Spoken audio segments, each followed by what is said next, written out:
പത്തനംതിട്ട ജില്ലയിൽ Konni C K Surendran കഴിഞ്ഞ പ്രാവശ്യം മത്സരിച്ചാണ്. 32,000-ലധികം വോട്ട് കെ സുരേന്ദ്രൻ പിടിച്ച സീറ്റിൽ ഇപ്രാവശ്യം അത് BDJS കൊടുത്തു. ശരിയാണോ? റാന്നി ശബരിമല ഇരിക്കുന്ന സീറ്റാണ്.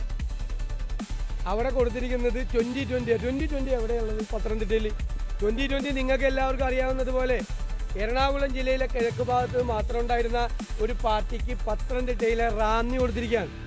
എന്നിട്ട് റാന്നിയിലെ 2020 സ്ഥാനാർത്ഥി പറയാണ് ശബരിമല വിഷയമൊന്നും ഞങ്ങൾ ഉന്നയിക്കുന്നില്ല, അതിൽ സർക്കാരിൻ്റെ ഭാഗത്ത് തെറ്റൊന്നുമില്ലെന്ന്. സർക്കാരിൻ്റെ ഭാഗത്ത് തെറ്റൊന്നുമില്ലെന്ന് ആരാ പറയുന്നത്? NDA സ്ഥാനാർത്ഥി. BJP ആ സീറ്റ് 2020 കൊടുത്തിരിക്കുകയാണ്, റാന്നി സീറ്റ്. അപ്പം പറയിപ്പിക്കല്ലേ ഞങ്ങളെ കൊണ്ട്. പിന്നെ ഈ ഡീല് ഞങ്ങൾ പൊളിക്കും. കാരണം കേരളം ഈ തെരഞ്ഞെടുപ്പിൽ 2 കാര്യമാണ് തെളിയിക്കാൻ പോകുന്നത്. ഒന്ന്, ഈ 10 വർഷത്തെ ദുർഭരണത്തിന് അന്ത്യം കുറിക്കും. 2, കേരളം മതേതര കേരളമാണ് എന്ന് ഈ കേരളത്തിലെ ജനങ്ങൾ ഉറക്കെ ഈ രാജ്യത്തോട് വിളിച്ചു പറയും. ഇത് രണ്ടുമാണ് ഈ തെരഞ്ഞെടുപ്പിൽ നടക്കാൻ പോണത്.